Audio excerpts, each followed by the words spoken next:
రక్షకుడు మీ కొరకు పుట్టినాడు, ఈయన ప్రభు అయిన క్రీస్తు. యేసు ఎందుకు పుట్టాడు? మన పాపం నుంచి విడిపించి పరలోకం చేస్తానికి పుట్టాడు.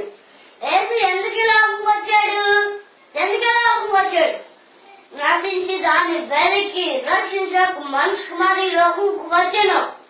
పాపంలో పోతున్న మనల్ని రక్షించి పరలోకం చేస్తానికి వచ్చాడు. క్రిస్మస్ అంటే క్రీస్తు, మాస్ అంటే ఆరాధన, క్రీస్తు ఆరాధన. క్రిస్మస్ అంటే కొత్త బట్టలు పిండి మాత్రమే కాదు. క్రిస్మస్ అంటే కేక్ కటింగ్లు, క్యాండిల్ లైట్స్ మాత్రమే కాదు. క్రిస్మస్ అంటే డాన్స్లు లైటింగ్లు మాత్రమే కాదు. క్రిస్మస్ అంటే తినడం